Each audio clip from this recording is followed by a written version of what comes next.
Een grijze vraatjoet, maar uit een trogrijn of lichterijn nog hier van de maan wel een lange droge periode, een hudde wien. En dan is het wat meer yes dan peerskemanje waar. Maar het is wel peerskemanje en het waar zal de komende dagen wel wat verhoren, want de zinnen komt er meer en meer bij. Wel, joen en vannacht. Nog altijd een bewolking. Uit een trogrijn, lichterijn, soms even een droge periode. En de temperaturen die binnen heeg van deze tijd van hier 8 graden. De wind is sterk, zuid-zuidwest. Die is krachtig, want het krijgt 6 zon voor het kust- en watergebied. Die had ik van die maar verderop het loon in een vrij krachtige wind. Dan zetten we terug naar morgen. En daar maar bewolking, een protte bewolking. In die zinnen die had het zwier, maar die breekt in de midden nog wel terug. Misschien in de maand niet wel. Hield vooral voor het kust- en watergebied. Verder in de maand tijd eerst ik nog ruim of lichte ruim. En dan de temperaturen, alweer 12 graden, gewoon voor de tijd van het hier.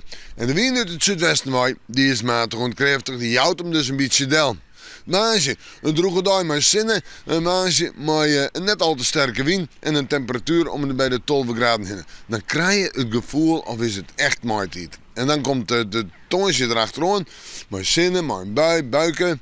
Op vrijdag zinnen, bui, buiken.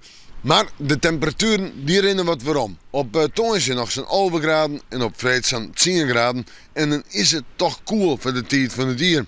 Ja, en hoe het verder komt, we met de maan maar weer even in het waarsjen.